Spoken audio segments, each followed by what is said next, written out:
Today, share ko sa inyo kung paano kami mag-test ng COVID dito sa UK.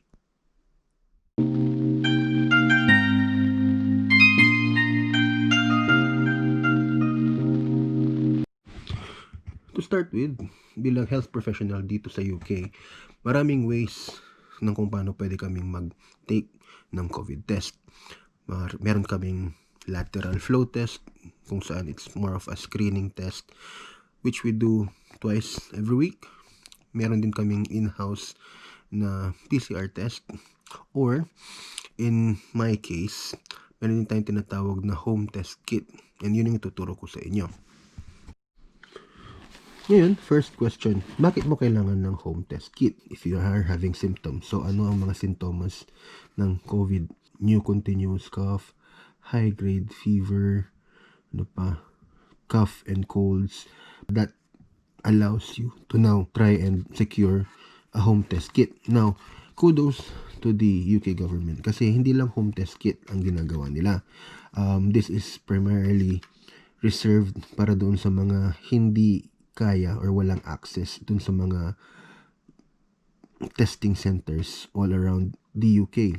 So in my case, requirement kasi pag pupunta ka ng testing center is meron kang vehicle para hindi ka nalalabas ng vehicle, ikaw pupuntahan. Sa akin, since wala pa naman kaming kotse, I elected to choose the home test kit. So what you will do is go to the HM government website. Either you go by 111 or you use NHS Track and Trace, which is another app na pinresent ng ating UK government. And there, you can write down your symptoms, lalagay mo yung pangalan mo and your address. Bakit nila kailangan address mo? Kasi that will now allow them to send you your home test kit. Now, social dito kasi a day after I ordered, dumating siya by Amazon. So, logistics wise, they can do it. And yun isa sa mga bagay na ma-appreciate mo with regards to testing ng UK government. So, now that the test kit is here, ano ang laman ng ating test kit? So, first up, you have your step-by-step guide, which dadaanan natin mamaya. You also have your vial with your medium plastic bag. Basically, that would be your, let's just say, specimen bag. And as with everything else, meron tayong secondary biohazard bag, of course. Your swab kit. This one is to wipe off yung ating mga gagamitin mamaya. Wasn't sure. Last time pinampunas ko ata to sa ilong ko, pero we'll see. And then security seal, para sa itong security seal nito, para sa ating box, because this is a box that is addressed back. So wala kang, pag order ka ng test kit, wala kang babayaran. All you have to do is do your job and send it off. So what do we do next? Now tingnan natin kung ano ang laman ng ating step-by-step guide. So, name, test kit, barcode. Bakit importante yan? Kasi in some cases, pag 3, 4, 5 kayo sa isang bahay, kailangan hiwa-hiwalay nyo yung test kit nyo. As you would know, ang ating box, at ang ating specimen bottle ay meron kanya-kanyang barcode, and ayaw nyo na magkahalo-halo yan or else magiging useless yung testing nyo. But that's more of a precaution. I'm sure na hindi nyo magagawa yan. Now, what you need to do? Unang-una, find your nearest Royal Mail Priority Post Box. Find your nearest Royal Mail Priority Post Box. Bakit? Kasi once napak na natin ito, doon natin siya iuhulog. So, for those na alam kung anong itsura nun, I will post the picture somewhere. Pero it's a red post box na para siyang red cylinder. Basta yun, red post box. After that, after mahanap nyo na, that would be very important kasi kailangan nyong malaman kung anong oras yung last collection. As a rule, dapat pagkagawa ka ng swabs mo, an hour before na magsasara or magko-collect dun sa post box kasi ayaw natin na mapanis in a sense yung swab mo. Number 2, register a test kit online. How would you do that? Dadaanan natin yun mamaya with the phone. 3, take swab sample. This one, I don't think na kailangan pa nating explain mabuti yan. Alam nyo na yan, di ba? Throat and nose.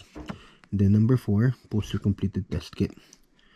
Number 5, get test results by text and email. So, dyan pa lang, alam na natin kung anong i-expect natin. Ayan. So, ngayon, we'll try to register our home test kit. So, that's just reading. I won't go through this much kasi this is not the first time that I've done the home test kit. First question, do you know how you return your test kit? Yes. You'll find what's your order ID? So this is a link na binigay sa atin ng GovUK when we ordered our test kit. So, yep. We'll just copy that. And then, there we go. And just remove the +44 kasi akala niya phone number yan. Continue. And of course, write down our details. Yep. Continue. And I'm gonna do this offline kasi for security reasons.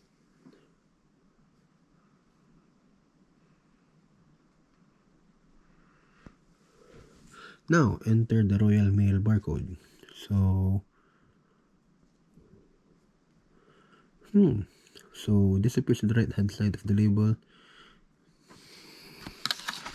So they're talking about this barcode. So, scan barcode.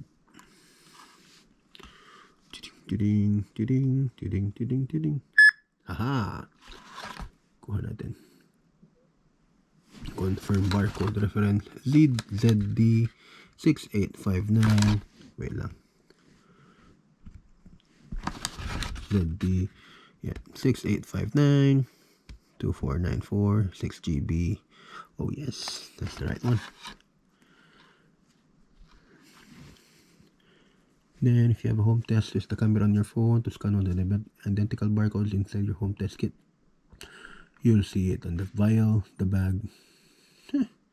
So this is the one. Aha. Continue. When will you do the swab test?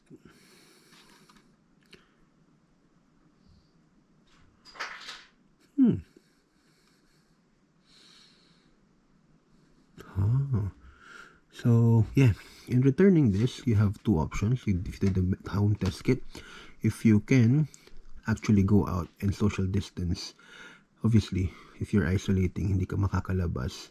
But if meron namang malapit na Royal Mail, you can be very, very close. So, kaya mo namang umiwas sa mga tao. You can pop out, drop it in, and come right back. Or, if you are, let's just say, it will be a very big risk for you na lumabas, you can always contact courier to pick up your home test kit for you. But, with us, tingnan natin.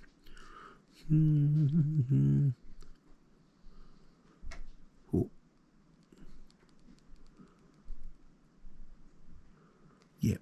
So today, enter a time. I might do it.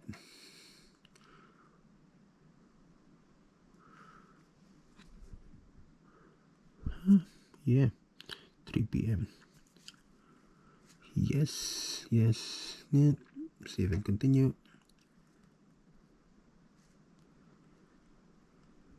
Tada!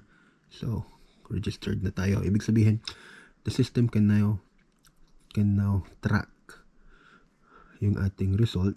And like I said, it's very important na alam nila kung kailan ka nag-test para alam nila kung kailan mapapanis ang iyong swab.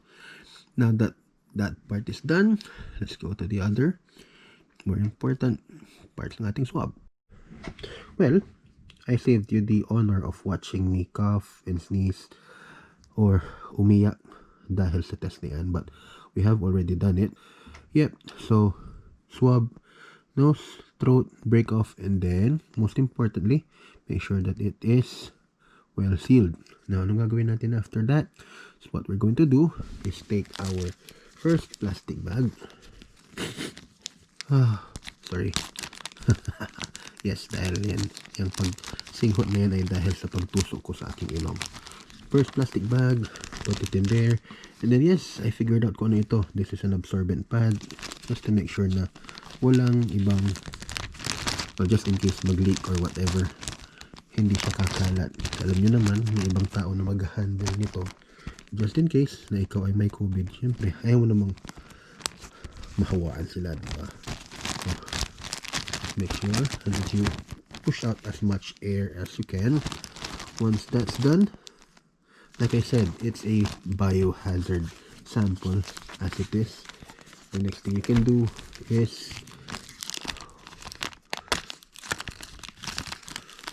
open this up. As much as we can. Let's try and place it inside.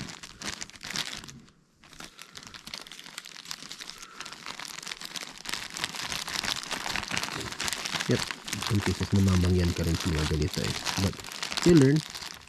Hopefully you don't learn by doing it as many times as you can. But yeah.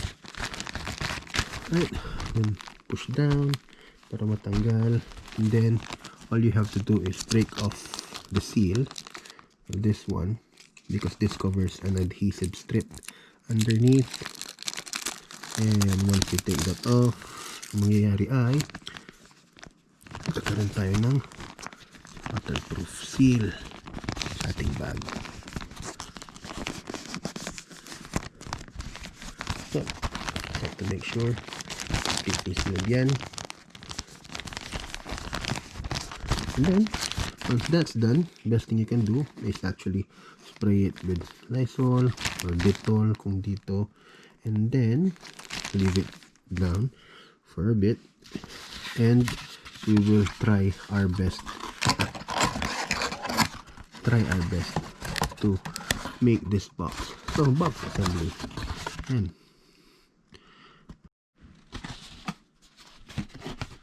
okay, so let's make the box.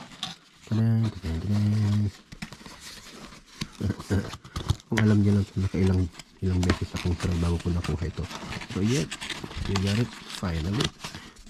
Tanan.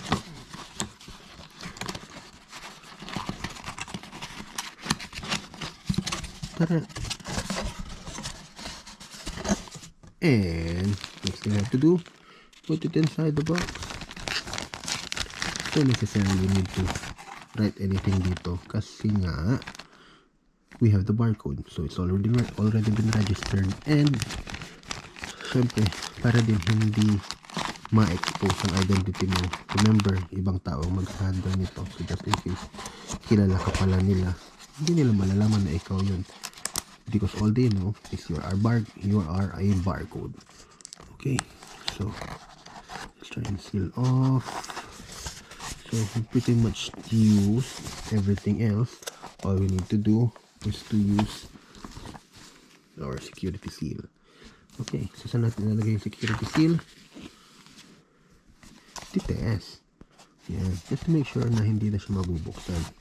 You also would want to mess with your COVID swabs, diba? Pero yun nga, just to be safe, apply security seal here.